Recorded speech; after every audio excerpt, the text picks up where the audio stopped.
ہجری میں معاہدہ حدیبیہ سے فارغ ہو کر سرور عالم صلی اللہ علیہ وسلم نے پڑوسی ممالک کے فرما رواؤں کو خطوط بھیج کر اسلام کی دعوت دی تو ایک خط حضرت وحیہ قلبی کے ہاتھ قیصر روم ہرقل کے نام بھی بھیجا، جو اس وقت بیت المقدس میں مقیم تھا۔ ہرقل کو حضور کا مکتوب گرامی ملا تو اس نے اپنے افسروں کو حکم دیا کہ حجاز کے تاجر اگر کہیں ملیں تو انہیں حاضر کیا جائے۔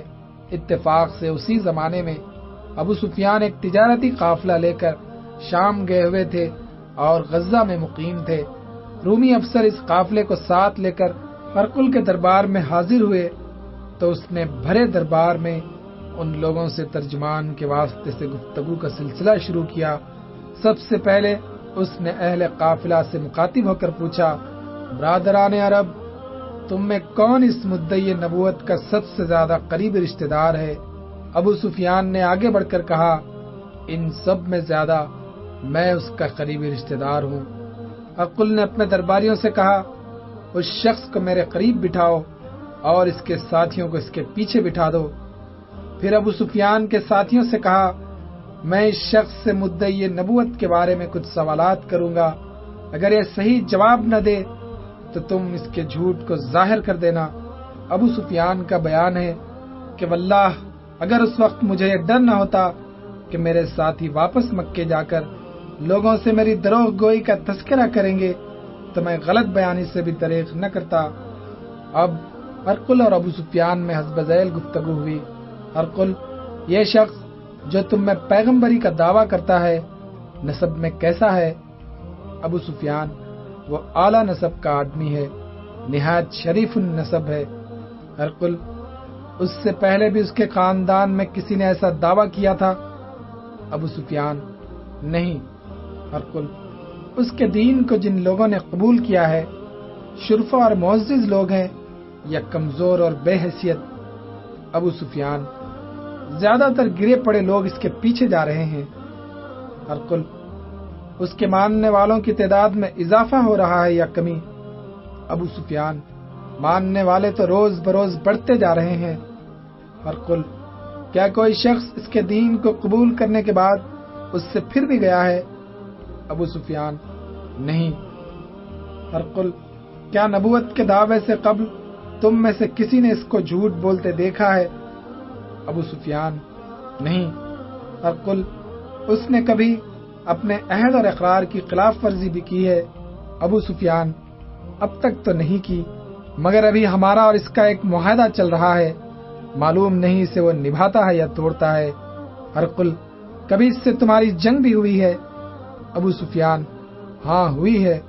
ہرقل، اس کا انجام کیا رہا؟ ابو سفیان، کبھی ہم غالب آئے کبھی وہ۔ ہرقل، اچھا، وہ شخص کیا تعلیم دیتا ہے، اس کا پیغام کیا ہے؟ ابو سفیان، وہ کہتا ہے کہ ایک اللہ کی عبادت کرو، کسی کو اس کا شریک مت ٹھہراؤ، اپنے آبا و اجداد کا مذہب چھوڑ دو، نماز پڑھو، سچ بولو، جنسی بے راہ روی سے بچو، خیرات کرو، عزیز و اقربا اور اہل تعلق کے ساتھ نیکی، رحم اور فیاضی کا برتاؤ کرو۔ ہرقل بڑا ظریف اور فہیم بادشاہ تھا، وہ اس گفتگو سے بڑا متاثر ہوا اور کہنے لگا، اے سردار قریش، جو کچھ تم نے کہا ہے اگر وہ سچ ہے تو یہ مدعی نبوت بلا شبہ سچا پیغمبر ہے۔ مجھ کو یہ خیال ضرور تھا کہ ایک پیغمبر آنے والا ہے، لیکن یہ معلوم نہیں تھا کہ وہ عرب میں پیدا ہوگا۔ مجھے یقین ہے کہ ایک دن ایسا آئے گا کہ وہ میرے پاؤں کے نیچے کی اس مٹی پر قبضہ کر لے گا۔ میں اس کی صداقت کا اعتراف کرتا ہوں، ہو سکتا تو میں جاتا اور اس کے پاؤں دھوتا۔ ایک دوسری روایت میں ہے کہ ہرقل نے تقلیم میں حضرت دحیہ کلبی سے کہا، میں جانتا ہوں کہ رسول عربی اپنے دعوے میں سچے ہیں، لیکن میں اپنی جان اور حکومت کے خوف سے علل اعلان ان کا دین نہیں اختیار کر سکتا۔ صحیح بخاری میں ہے کہ ہرقل کا رد عمل دیکھ کر ابو سفیان دربار سے باہر آئے تو اپنے ساتھیوں سے کہا، ارے ابن ابی کبشہ کا معاملہ اب اس حد تک پہنچ گیا کہ رومی گوروں کا بادشاہ بھی ان سے ڈرنے لگا۔ اسی روایت میں خود ابو سفیان کے الفاظ بھی نقل کیے گئے ہیں کہ بس اسی دن سے مجھے یقین ہو گیا کہ غلبہ ان کا ہو کر رہے گا، یہاں تک کہ اللہ تعالیٰ نے مجھے اسلام میں داخل فرما دیا۔ اسی سال 6 ہجری میں حضرت ام حبیبہ رملہ بنت ابو سفیان کا نکاح رسول اکرم صلی اللہ علیہ وسلم سے ہوا۔ یوں ابو سفیان کا رحمت عالم صلی اللہ علیہ وسلم سے رشتے مساہرت قائم ہو گیا۔ حضرت ام حبیبہ نے اوائل بعثت ہی میں اسلام قبول کر لیا تھا اور دوسری ہجرت حبشہ میں اپنے شوہر عبید اللہ بن حجش کے ہمراہ حبش کی غریب الوطنی اختیار کر لی تھی۔ وہاں بدقسمتی سے عبید اللہ بری صحبت میں پڑ کر مرتد ہو گیا اور عیسائی مذہب اختیار کر کے شراب نوشی شروع کر دی۔ حضرت ام حبیبہ نے اسی وقت اس سے علیحدگی اختیار کر لی۔ عبید اللہ کچھ عرصے بعد کثرت بادہ خوری سے ہلاک ہو گیا۔ اب حضرت ام حبیبہ تنہا تھیں، تاہم وہ بڑے صبر اور حوصلے کے ساتھ بیوگی کے دن کاٹنے لگیں۔ سرور عالم کو ان حالات کا علم ہوا تو آپ نے انہیں نکاح کا پیغام دینے کے لیے حضرت عمر بن امیہ زمری کو نجاشی شاہ حبشہ کے پاس بھیجا۔ ایک اور روایت میں ہے کہ آپ نے حضرت عمر بن امیہ کو حبش بھیجنے سے پہلے ابو سفیان کو کہلا بھیجا کہ تمہاری لڑکی ام حبیبہ رملہ بیوہ ہو گئی ہیں، میں ان سے نکاح کرنا چاہتا ہوں، تم بھی اجازت دے دو تو بہتر ہے۔ ابو سفیان نے اسلام دشمنی کے باوجود بلا تعمل اجازت دے دی۔ نجاشی کو حضور کا پیغام ملا تو انہوں نے اپنی لونڈی ابراہ کے ذریعے حضرت ام حبیبہ کے پاس آپ کا پیغام بھیجا۔ وہ بڑی خوشی کے ساتھ حضور سے نکاح پر رضامند ہو گئیں اور حضرت خالد بن سعید مہاجر حبشہ کو اپنا وکیل مقرر کیا۔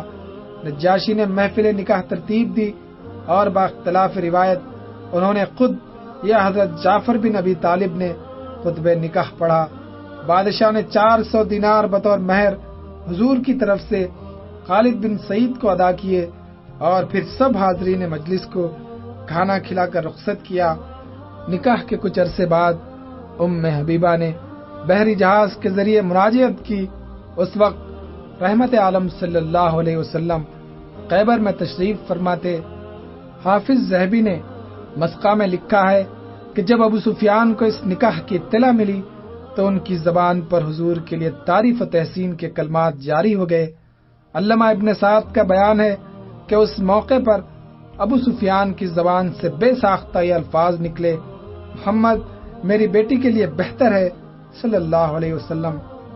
بعض روایتوں میں حضرت ام حبیبہ سے حضور کا سال نکاح 7 ہجری بھی درج ہے۔ ہو سکتا ہے کہ حضور نے 6 ہجری کے اواخر میں پیغام بھیجا ہو اور 7 ہجری کے اوائل میں نکاح ہوا ہو۔ حافظ ابن کثیر نے اپنی تفسیر میں لکھا ہے کہ ام حبیبہ سے نکاح کے بعد ابو سفیان کے دل میں نرمی پیدا ہوئی جو محبت کا سبب بنی۔ بعض روایتوں میں ہے کہ اسی زمانے میں سرور عالم صلی اللہ علیہ وسلم اور ابو سفیان کے درمیان کچھ تحائف کا تبادلہ بھی ہوا۔ حافظ ذہبی کا بیان ہے کہ ایک مرتبہ حضور نے حضرت عمر بن امیہ زمری کے ہاتھ کچھ عجوہ کھجور حضرت ابو سفیان کو ہدیتاً بھیجی۔ انہوں نے اس کے جواب میں کوئی چیز جس کو حدیث میں عدم کہا گیا ہے حضور کے پاس ہدیہ بھیجی۔ ایک اور روایت کے مطابق حضور نے عدم کے لیے خود فرمائش کی تھی۔ فتح مکہ سے کچھ مدت پہلے مکے میں شدید قحط پڑ گیا۔ حافظ ابن عبد البر نے الاستیاب میں بیان کیا ہے کہ حضور کو اس قحط کا علم ہوا تو آپ نے حضرت عمر بن امیہ کے ذریعے حضرت ابو سفیان کو کئی اشیاء ہدیتاً بھیجیں۔ ایک دوسری روایت میں ہے کہ حضور نے مکے میں قحط اور تنگی کا حال سنا تو کئی 100 دینار حضرت ابو سفیان کو بھجوائے کہ انہیں اہل حاجت میں تقسیم کر دیا جائے۔ ابو سفیان نے رقم لے تو لی لیکن ہنس کر کہا، اچھا محمد کیا ہمارے نوجوانوں کو خریدنا چاہتے ہیں صلی اللہ علیہ وسلم۔ شاہ ولی اللہ نے خلافت الخلفاء میں حضرت عبداللہ بن عباس کے حوالے سے لکھا ہے کہ حضرت ام حبیبہ کے نکاح سے کچھ پہلے جو آیت نازل ہوئی اس کا ترجمہ یہ ہے، شاید اللہ تعالیٰ آپ کی اور آپ سے دشمنی رکھنے والوں کے درمیان دوستی کرا دے۔ یہ آیت حضرت ام حبیبہ کی شان میں تھی اور اس میں ان کے والد کے دل میں اسلام اور حضور کے بارے میں نرم گوشہ پیدا ہونے کی طرف اشارہ تھا۔ معاہدہ حدیبیہ کے مطابق یہ طے پایا تھا کہ جو قبیلہ مسلمانوں کا حلیف بننا چاہے اسے آزادی ہے، اور جو قریش سے عہد و پیمان کرنا چاہے اسے بھی اختیار ہوگا۔ چنانچہ اس معاہدے کے مطابق بنو قزا نے رسول اکرم سے اور بنو بکر نے قریش سے دوستی کا معاہدہ کر لیا تھا۔ اب طرفین اس بات کے پابند تھے کہ دوسرے فریق کے حلیفوں کو کسی قسم کی تکلیف نہیں پہنچائیں گے اور نہ ان کے مقابلے میں ان کے دشمنوں کی مدد کریں گے۔ بنو قزا اور بنو بکر میں عرصے دراز سے دشمنی چلی آ رہی تھی۔ معاہدے کے بعد 18 مہینے تک تو یہ قبیلے امن سے رہے، لیکن بنو بکر نے بنو قزا پر حملہ کر دیا اور بڑی بے رحمی سے ان کے بچوں اور عورتوں تک کو قتل کیا۔ انہوں نے حرم میں پناہ لی، لیکن بنو بکر نے انہیں وہاں بھی نہ چھوڑا۔ اکرمہ بن ابی جہل اور متعدد دوسرے رؤسائے قریش نے اس موقع پر علل اعلان بنی بکر کی امداد کی اور اس طرح صلح نامہ حدیبیہ کو عملاً پارا پارا کر دیا۔ بنو قزا نے 40 آدمیوں کا ایک وفد عمر بن سالم قزا کی سرکردگی میں بارگاہ رسالت میں بھیجا۔ اس وفد نے حضور کی خدمت میں حاضر ہو کر بڑے درد انگیز الفاظ میں اپنی مظلومی کی فریاد پیش کی۔ سرور عالم نے بنی بکر اور قریش کی شقاوت اور بدعہدی کے واقعات سے تو آپ کو سخت دکھ ہوا، تاہم آپ نے اتمام حجت کے لیے قریش کے پاس قاصد بھیجا اور 3 شرطیں پیش کی کہ وہ ان میں سے کوئی ایک منظور کر لیں۔ نمبر 1، مقتولین کا خون بہا دیا جائے۔ نمبر 2، قریش بنو بکر کی حمایت سے دستکش ہو جائیں۔ نمبر 3، کھلم کھلا اعلان کر دیا جائے کہ معاہدہ حدیبیہ ٹوٹ گیا۔ جب قاصد قریش کے پاس پہنچا تو انہوں نے نہایت متکبرانہ انداز میں جواب دیا، جاؤ، ہم محمد کی رعیت میں نہیں ہیں صلی اللہ علیہ وسلم، جو ہم نے چاہا کیا، ہمیں معاہدے کی پرواہ نہیں ہے۔ اس وقت تو انہوں نے جاہلیت کے جوش میں باتیں کہہ دی، لیکن قاصد کے جانے کے بعد انہوں نے اپنے جواب کی نامعقولیت اور اس کے نتائج پر غور کیا تو سخت پچھتائے، اور اسی وقت ابو سفیان کو اپنا سفیر بنا کر مدینہ بھیجا کہ حضور کی خدمت میں حاضر ہو کر حدیبیہ کے معاہدے کی تجدید کرا لائیں۔ ابو سفیان مدینہ پہنچے تو پہلے اپنی بیٹی ام حبیبہ کے گھر گئے، جو اب ام المومنین تھی۔ انہوں نے چاہا کہ رسول اکرم کے بستر مبارک پر بیٹھیں، لیکن حضرت ام حبیبہ نے فوراً بستر لپیٹ دیا۔ بولے، یہ کیا؟ بیٹی نے جواب دیا، یہ رسول اللہ کا بستر ہے، آپ چونکہ مشرک ہونے کی وجہ ناپاک ہیں، اس لیے اس پاک بستر پر نہیں بیٹھ سکتے۔ ابو سفیان بیٹی کی بات سن کر سکتے میں آ گئے۔ یہ ان کی سب سے پیاری بیٹی تھی، جن پر وہ یہ کہہ کر ناز کیا کرتے تھے، میرے ہاں عرب کی حسین اور جمیل ترین میری بیٹی ام حبیبہ ہے۔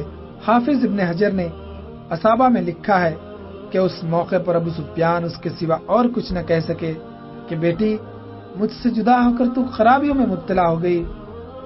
اس کے بعد ابو سفیان بارگاہ رسالت میں حاضر ہوئے اور تجدید معاہدے کی خواہش ظاہر کی۔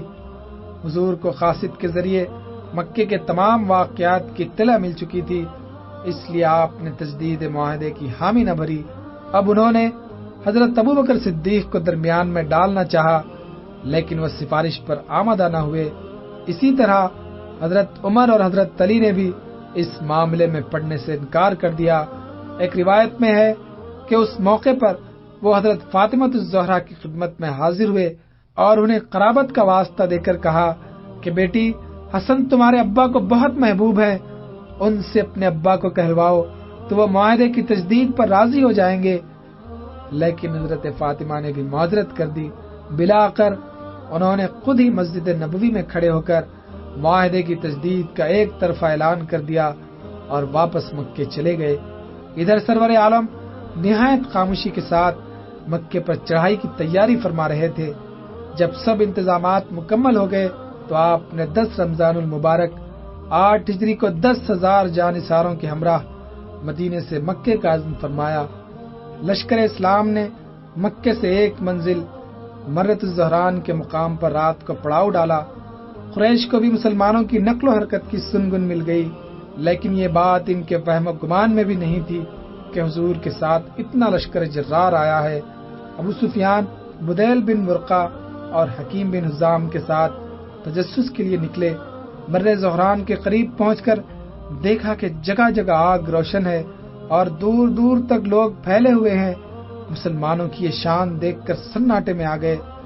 ادھر ام رسول حضرت عباس کے دل میں خیال پیدا ہوا کہ اگر فوج کے مکے میں داخل ہونے سے پہلے اہل مکہ نے امان طلب نہ کی تو ان کو سخت نقصان اٹھانا پڑے گا۔ یہ سوچ کر اپنے لشکر سے باہر نکلے کہ مکہ جانے والا کوئی آدمی مل جائے تو اس کے ہاتھ قریش کو پیغام بھیج دے کہ مسلمان مکے پر حملہ آور ہوا چاہتے ہیں، اگر سلامتی منظور ہے تو آ کر امان طلب کر لو۔ اتفاق سے وہ اسی طرف گئے جہاں ابو سفیان اپنے ساتھیوں سے باتیں کر رہے تھے۔ حضرت عباس نے آواز پہچان کر پکارا، ابو سفیان؟ انہوں نے کہا، ابو الفضل ہیں؟ فرمایا، ہاں۔ ابو سفیان بولے، میرے ماں باپ آپ پر قربان، آپ یہاں کہاں؟ حضرت عباس نے فرمایا، یہ مسلمانوں کی فوج ہے اور مکے پر قبضہ کرنے کا عزم رکھتی ہے۔ ابو سفیان پریشان ہو گئے اور کہا، پھر آپ ہی کوئی تدبیر بتائیں۔ حضرت ابو الفضل عباس اور ابو سفیان میں بہت دوستی تھی، انہیں ابو سفیان پر رحم آ گیا، ان کے ساتھیوں کو واپس بھیج دیا اور خود ابو سفیان کو اپنے خچر پر بٹھا کر حضور کی خدمت میں لے چلے۔ راستے میں حضرت عمر مل گئے، انہوں نے ابو سفیان کو پہچان لیا اور ایک کہہ کر ان پر جھپٹے کہ وہ دشمن خدا، شکر ہے کہ اللہ نے کسی ذمہ داری کے بغیر ہمیں تجھ پر قابو دے دیا۔ مگر حضرت عباس ان کو لے کر تیزی سے حضور کے خیمہ مبارک میں داخل ہو گئے اور عرض کیا، یا رسول اللہ، میں نے ابو سفیان کو پناہ دی ہے۔ اتنے میں حضرت عمر بھی پہنچ گئے اور حضور سے ابو سفیان کا سر قلم کرنے کی اجازت طلب کی، لیکن حضرت عباس ان کی ڈھال بن گئے۔ حضرت عمر نے زیادہ اصرار کیا تو حضرت عباس کو غصہ آ گیا اور بولے، عمر، اگر بنو عدی کا کوئی آدمی ہوتا تو تم اس کے قتل پر اتنا اصرار نہ کرتے، لیکن تم کو بنو عبد مناف کی کیا پرواہ؟ حضرت عمر نے جواب دیا، عباس، واللہ جب آپ اسلام لائے تو مجھے اتنی خوشی ہوئی کہ اپنے باپ خطاب کے قبول اسلام پر بھی نہ ہوتی۔ اب حضور نے دونوں کو خاموش کرا دیا اور حضرت عباس سے فرمایا کہ ابو سفیان کو اس وقت اپنے خیمے میں لے جا کر سلاؤ، صبح ہونے پر ان کے بارے میں فیصلہ کیا جائے گا۔ صبح ہوئی تو حضرت عباس ابو سفیان کو ساتھ لے کر بارگاہ رسالت میں حاضر ہوئے۔ حضور نے ان سے مخاطب ہو کر فرمایا، ابو سفیان، کیا ابھی وقت نہیں آیا کہ خدا واحد پر ایمان لاؤ؟ انہوں نے جواب میں عرض کیا، میرے ماں باپ آپ پر قربان، آپ کتنے حلیم اور نیک ہیں، خدا کی قسم اگر خدا کے سوا کوئی اور ذات پرستش کے لائق ہوتی تو آج میری مدد کرتی۔ پھر ارشاد ہوا، ابو سفیان، کتنے افسوس کا مقام ہے، کیا اب اس کا وقت نہیں آیا کہ مجھے اللہ کا رسول مانو؟ عرض کیا، میرے ماں باپ آپ پر قربان، آپ کس قدر شریف، حلیم الطبع اور صلح رحمی کرنے والے ہیں، سچ پوچھے تو اب اس معاملے کے بارے میں میرا دل مطمئن نہیں۔ علامہ ابن ہشام کہتے ہیں کہ اس جواب پر حضرت عباس نے ابو سفیان کو ڈانٹ پلائی کی کہ جاہلی عصبیت کو چھوڑو اور خدا کے رسول پر ایمان لاؤ۔ اس پر انہوں نے فوراً کلمہ توحید پڑھ کر اپنے حلقہ بگوش اسلام ہونے کا اقرار کر لیا۔ صحیح بخاری میں ہے کہ ابو سفیان فتح مکہ سے 2 دن پہلے اسلام لائے۔ حافظ ابن حجر کا بیان ہے کہ وہ فتح مکہ سے قبل کی رات کو مشرف با اسلام ہوئے۔ اس سلسلے میں انہوں نے ایک دلچسپ روایت بیان کی ہے۔ لکھتے ہیں کہ ابو سفیان حضور کی خدمت میں پہنچے تو دیکھا کہ مسلمان آپ کے قریب پہنچنے کے لیے ایک دوسرے پر ٹوٹے پڑتے ہیں۔ اس وقت ان کے دل میں خیال پیدا ہوا کہ میں بھی ان کے مقابلے کے لیے ایک زبردست فوج جمع کروں گا۔ عین اسی وقت حضور نے ان کے سینے پر ہاتھ مارا اور فرمایا، اگر تم ایسا کرو گے تو اللہ تمہیں ذلیل کرے گا۔ ابو سفیان حیران رہ گئے اور بے ساختہ ان کے منہ سے نکلا، استغفر اللہ واتوب الیہ۔ پھر عرض کیا، خدا کی قسم میرے دل کا حال اللہ نے آپ پر روشن کر دیا. بلا شبہ آپ رسول برحق ہیں, لیکن ابھی دل وسوسوں سے پاک نہیں تھا. چند لمحے بعد خیال آیا, نہ جانے محمد کس سبب سے ہم پر غالب آ رہے ہیں صلی اللہ علیہ وسلم. اسی وقت حضور نے فرمایا, اللہ تعالیٰ کی مدد سے غالب ہوں. اب حضرت ابو سفیان کا دل ہر قسم کے شکوک و شبہات سے پاک ہو گیا اور وہ سچے دل سے کلمہ شہادت پڑھ کر سعادت اندوز اسلام ہو گئے. حضور صلی اللہ علیہ وسلم کو ان کے اسلام قبول کرنے میں بڑی مسرت ہوئی اور آپ نے نہ صرف ان کی جاں بخشی فرمائی بلکہ یہ اعلان عام بھی فرمایا کہ جو شخص ابو سفیان کے گھر میں پناہ لے گا اس سے کوئی باس پرس نہیں. اس کے بعد حضور نے حضرت عباس کو حکم دیا کہ ابو سفیان کو پہاڑ کی چوٹی پر لے جا کر ذرا افواج الہی کی شان اور جلال کا منظر دکھاؤ. چنانچہ حضرت عباس نے انہیں لے جا کر ایک مناسب جگہ پر کھڑا کر دیا. تھوڑی دیر کے بعد لشکر اسلام کے دستے بڑی سج دھج کے ساتھ گزرنے شروع ہوئے. سب سے پہلے بنو غفار پرچم اڑاتے گزرے, پھر جوہینیا, حزیم اور سلیم سرتاپا مسلح نعرے ہائے تکبیر بلند کرتے ہوئے گزرے. سب سے آخر میں انصار مدینہ اس شان سے نمودار ہوئے کہ حضرت ابو سفیان مبہوت ہو گئے اور حضرت عباس سے پوچھا, یہ کون لوگ ہیں؟ انہوں نے بتایا کہ یہ اہل مدینہ ہیں. یہ باتیں ہو رہی تھیں کہ سید الانصار حضرت سعد بن عبادہ ہاتھ میں علم اٹھائے برابر سے گزرے. حضرت ابو سفیان پر نظر پڑی تو بے اختیار پکار اٹھے, آج گھمسان کی لڑائی کا دن ہے, آج کعبہ حلال کر دیا جائے گا. حضرت ابو سفیان یہ سن کر گھبرا گئے اور انصار کے بعد جب خود آفتاب رسالت کا دستہ نمودار ہوا تو حضور سے مخاطب ہو کر فرمایا, یا رسول اللہ اپنی قوم پر رحم فرمائیے, آپ نیکوکار اور رحیم ہیں. سعد بن عبادہ ابھی کہہ گئے ہیں کہ آج کعبہ حلال کر دیا جائے گا. رحمت عالم نے فرمایا, سعد نے غلط کہا, آج کعبے کی عظمت دوبالا ہونے کا دن ہے, آج کعبے کو غلاف پہنایا جائے گا. حضور کا ارشاد سن کر حضرت ابو سفیان مطمئن ہو گئے اور مکہ جا کر لوگوں کو تلقین کی کہ وہ اسلام قبول کر لیں تو محفوظ رہیں گے. بعض روایتوں میں ہے کہ اس موقع پر ان کی اہلیہ ہند بنت عتبہ جوش غضب سے بے قرار ہو گئیں. انہوں نے شوہر کی داڑھی پکڑ کر باواز بلند پکارا, اے آل غالب, یہ بڈھا سٹھیا گیا ہے, تمہیں اپنے باپ دادا کے دین سے پھر جانے کی تلقین کرتا ہے, کیوں نہیں اس کو ختم کر دیتے؟ حضرت ابو سفیان نے ڈانٹ کر کہا, میری داڑھی چھوڑو, خدا کی قسم اگر تو نے اسلام قبول نہ کیا تو میں تیری گردن مار دوں گا. تیرا ناز جائے, محمد رسول برحق ہیں, تو اپنے گھر میں بیٹھ اور خاموش رہ. بیان کیا جاتا ہے کہ قبول اسلام کے وقت حضرت ابو سفیان کی عمر 71 سال کی تھی, تاہم وہ نہایت تر و تازہ اور توانا تھے. فتح مکہ کے موقع پر ان کی اہلیہ اور دوسرے خاندان بھی مشرف باسلام ہو گئے. شرف اسلام سے بہرایاب ہونے کے بعد حضرت ابو سفیان سب سے پہلے غزوہ حنین میں شریک ہوئے. سرور عالم صلی اللہ علیہ وسلم نے مال غنیمت سے انہیں 40 اوقیہ سونا اور 100 اونٹ مرحمت فرمائے. حنین کے بعد انہوں نے غزوہ طائف میں حضور کی ہمرکابی کا شرف حاصل کیا.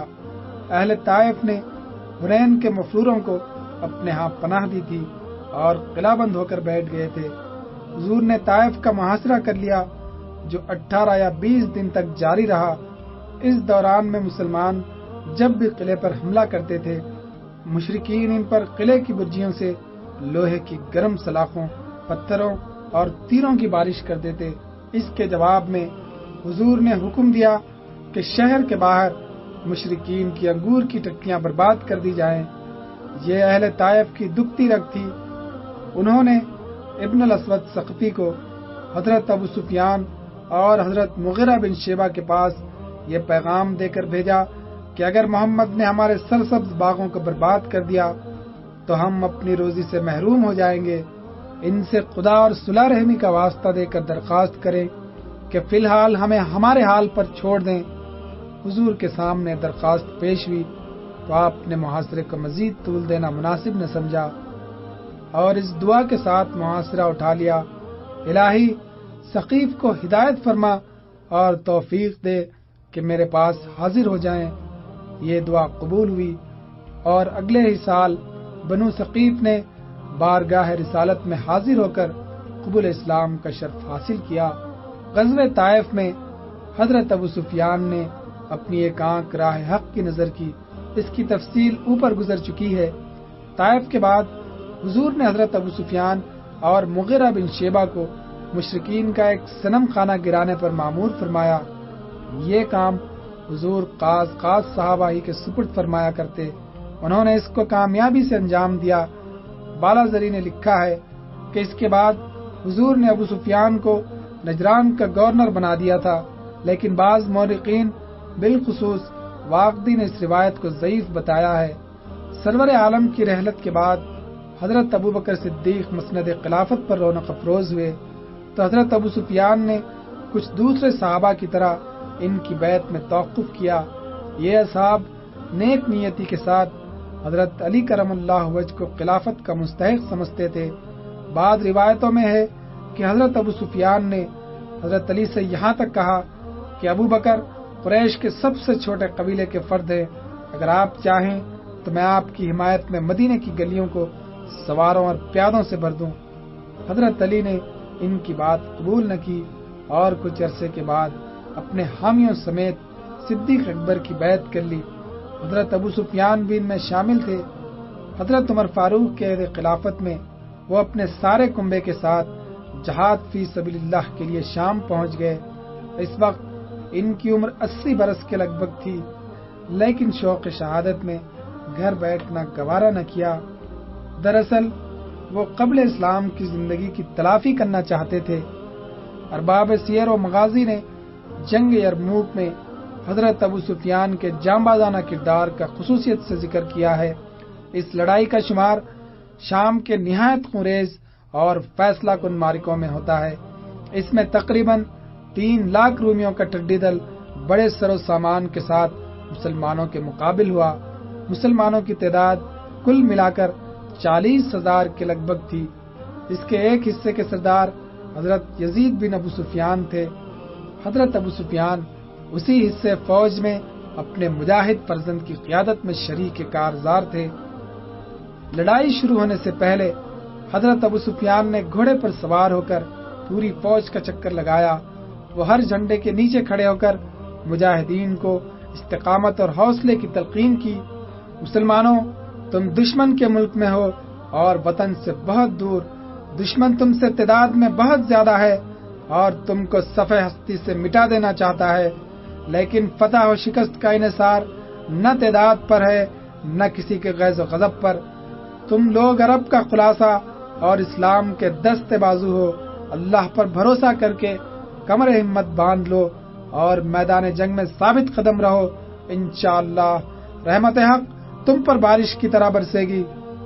لڑائی شروع ہوئی تو مسلمان دیر تک ثابت قدم رہے، لیکن رومیوں نے اپنے پرجوش حملوں سے مسلمانوں کے میسرہ میں ابتری پھیلا دی۔ جو ہی وہ پیچھے ہٹے، مسلمان خواتین نے اپنے خیموں کی چوبیں اکھاڑ لی اور پکاری کہ اگر تم پیچھے آئے تو ہم چوبوں سے تمہارا سر توڑ دیں گی۔ ادھر میسرہ کے افسر یزید بن ابو سفیان، قباس بن اشیب، سعید بن زید اور شرجیل بن حسنہ چٹان بن کر رومیوں کے راستے میں حائل ہو گئے۔ ان بہادروں کے ہاتھ سے تلواریں اور نیزے ٹوٹ ٹوٹ کر گرتے جاتے تھے اور دوسرے مسلمان دوڑ کر ان کے ہاتھوں میں تلواریں یا نیزے پکڑا دیتے۔ اتفاق سے حضرت ابو سفیان جو فوج کو جوش دلاتے پھرتے تھے اس طرف آ نکلے۔ بیٹے کو دیکھ کر للکارے، جانے پدر تو مسلمانوں کا افسر ہے اور سپاہیوں کی نسبت تجھ پر شجاعت کا حق زیادہ ہے۔ تجھے چاہیے کہ اپنے ساتھیوں میں سب سے زیادہ آخرت کا طالب، میدان میں ثابت قدم، دشمنوں پر سخت اور شدائد جنگ کو برداشت کرنے والا، اگر ایک سپاہی بھی میدان جنگ میں تجھ پر سبقت لے گیا تو تیرے لیے شرم کا مقام ہے۔ پھر انہوں نے بڑی پرسوز آواز میں دعا کی، اے نصرت خداوندہ جلد آ۔ عین اس موقع پر تائید غیبی نمودار ہوئی اور قیس بن حبیرہ جو میسرہ کی پشت پر متعین تھے اپنے دستے فوج کو ساتھ لے کر عقب سے نکلے اور رومیوں پر حملہ آور ہوئے۔ انہوں نے اپنے آپ کو بہت سنبھالا، لیکن مسلمانوں کا حملہ اتنا تند و تیز تھا کہ تھوڑی دیر میں ان کی صفیں ابتر ہو گئیں اور وہ نہایت بے ترتیبی کے عالم میں بھاگ کھڑے ہوئے۔ عین معرکے میں حضرت ابو سفیان کی اچھی آنکھ پر ایک تیر یا پتھر لگا اور یہ آنکھ بھی راہ خدا میں جاتی رہی۔ یوں وہ رضا الہی کے حصول کی کوشش میں ظاہری بصارت سے یکسر محروم ہو گئے۔ دونوں آنکھیں راہ حق میں قربان کرنے کے بعد حضرت ابو سفیان خانہ نشین ہو گئے۔ صرف نماز پڑھنے یا کسی ضروری کام کے لیے غلام کے سہارے گھر سے باہر آتے تھے۔ آخری عمر میں مدینہ منورہ میں مقیم ہو گئے۔ وہیں حضرت عثمان کے عہد خلافت میں 33 ہجری کے اواخر یا 34 ہجری کے اوائل میں وفات پائی اور قبرستان بقیع میں مدفون ہوئے۔ وفات کے وقت ان کی عمر باختلاف روایت 88 یا 97 سال کی تھی۔ نماز جنازہ کے بارے میں 2 روایتیں ہیں۔ بعض نے لکھا ہے کہ امیر المومنین حضرت عثمان نے پڑھائی اور بعض کہتے ہیں کہ امیر معاویہ نے پڑھائی۔ بہت خوبصورت، گندمی، بلند و بالا آدمی تھے۔ چہرہ چوڑا چکلا تھا اور سر اتنا بڑا تھا کہ خود بخود رئیس اور سردار دکھائی دیتے تھے۔ حضرت ابو سفیان کی اولاد میں حضرت ام حبیبہ، امیر معاویہ اور یزید تاریخ اسلام کی نامور شخصیتیں ہیں۔ حضرت ام حبیبہ ازواج مطہرات اور امہات المومنین میں داخل ہیں۔ امیر معاویہ کاتب وحی اور اموی حکومت کے بانی تھے۔ ان کا شمار مدبرین عرب میں ہوتا ہے۔ حضرت یزید جو اپنی فیاضی اور نیک طبعی کی بدولت یزید الخیر کے لقب سے مشہور تھے، شجاعان عرب میں شمار ہوتے تھے۔ شام کی فتوحات میں انہوں نے حضرت خالد بن ولید، زرار بن عزور، عمر بن معدی، زبیر بن العوام، قیس بن حبیرہ، شرجیل بن حسنہ جیسے نامور بہادروں کے پہلو بہ پہلو نہایت نمایاں کارنامے انجام دیے۔ لیاقت اور تدبر میں بھی وہ امیر معاویہ سے کم نہیں تھے۔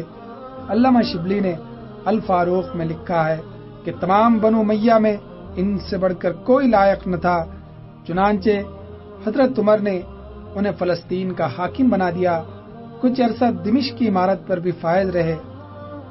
کتب سیر میں حضرت ابو سفیان کی 3 اور بیٹیوں کے نام ملتے ہیں۔ ایک کا نام فاریہ تھا جو رسول اکرم کے پھوپھی زاد بھائی حضرت ابو احمد بن حجج سے بیاہی گئی۔ دوسری آمنہ تھی جو حضرت عروہ بن مسعود سقفی کے عقد میں تھی۔ تیسری کا نام عزہ تھا۔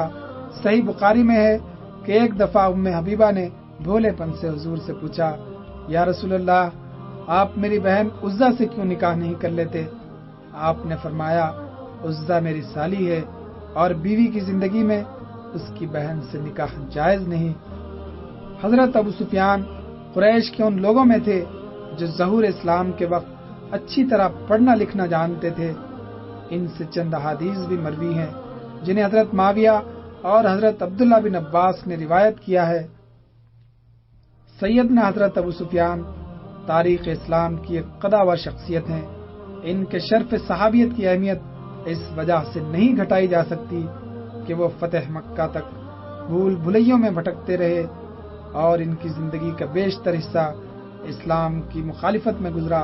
فی الحقیقت اس معاملے میں وہ تنہا نہیں ہے، بہت سے دوسرے صحابہ کرام بھی ایسے ہیں جو فتح مکہ سے قبل اسلام کے سخت دشمن رہے اور اس کی بے یقینی میں کوئی کسر اٹھا نہ رکھی۔ مثلا حضرت اکرمہ بن ابی جہل، سہیل بن عمر، صفوان بن امیہ، جبیر بن مطعم، عبداللہ بن زبارہ، شیبہ بن عثمان، مغیرہ بن حارث اور بہت سے دوسرے بزرگ، یہ سارے بزرگ صحابہ کرام کی مقدس جماعت میں داخل ہیں اور ہر لحاظ سے ادب اور احترام کے مستحق ہیں۔ یہ الگ بات ہے کہ قرآن حکیم کے فیصلے کے مطابق ان کا درجہ فتح مکہ اور بالخصوص ہجرت سے قبل مشرف با اسلام ہونے والے بزرگوں کے برابر نہیں ہے، لیکن یہ معاملہ ان کے اور اللہ تعالیٰ کے درمیان ہے۔ ہمارے لیے تمام صحابہ کرام کسی تخصیص کے بغیر واجب الاحترام ہیں۔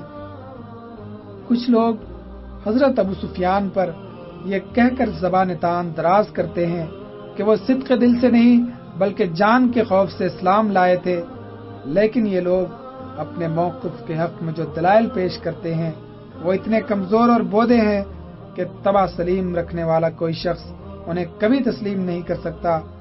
حضرت ابو سفیان کے اخلاص میں شک کرنے والوں کی یہ دلیل کہ قبول اسلام سے پہلے وہ اسلام کے شدید دشمن تھے، تو یہ کوئی ایسی بات نہیں تھی جو ان کے خلوص دل سے اسلام لانے میں خارج ہوتی۔